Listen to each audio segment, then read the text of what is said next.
ప్రపంచ దేశాల్లో చాలా వరకు రాజులు రాజవంశాలు కనుమరుగయ్యాయి. కానీ యూకేలో మాత్రం ఇంకా ఈ రాజవంశాల వారసులు రాజుల పేరుతోనే చలామణి అవుతున్నారు. అయితే గతంతో పోలిస్తే వారి ఆస్తులు చాలా వరకు కరిగిపోయాయి. రాజవంశీయుల దగ్గర కంటే ఇతరుల దగ్గరే వారికి మించిన ఆస్తిపాస్తులు ఉంటున్నాయి. బ్రిటన్ ప్రధానమంత్రి రిషి సునాక్, ఆయన సతీమణి అక్షతామూర్తిల ఆస్తులే ఇందుకు ఉదాహరణగా చెప్పవచ్చు. ఎందుకంటే బ్రిటన్ ప్రధాని రిషి సునాక్ సతీమణి అక్షతామూర్తి సంపదలో ఆ దేశ రాజు చార్లెస్ IIIను అధిగమించారు. బ్రిటన్లో నివసిస్తున్న తొలి 1000 మంది సంపన్నులో కుటుంబాల నికర సంపద ఆధారంగా సండే టైమ్స్ వార్తాపత్రిక ధనవంతుల జాబితాను తాజాగా విడుదల చేసింది. దీనిలో సునాక్ దంపతులు గతేడాది కంటే ఈసారి మెరుగైన స్థానంలో నిలిచారు.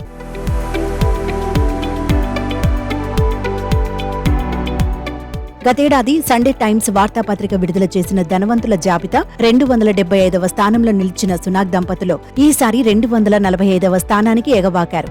ఇక కింగ్ చార్లెస్ మాత్రం తాజా జాబితాలో 258వ స్థానంలో నిలవడం గమనార్హం. 2023లో సునాక్ దంపతుల సంపద 529 మిలియన్ పౌండ్లు ఉండగా ఏడాదిలో 651 మిలియన్ పౌండ్లు అంటే 6,867 కోట్లకు పెరిగింది.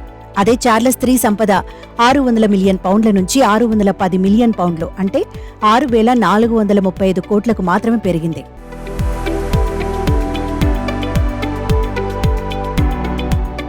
ప్రస్తుత ఆర్థిక సంక్షోభ పరిస్థితుల్లో బ్రిటన్లోని బిలియనీర్ల ఆస్తులు కరిగిపోతున్నాయి.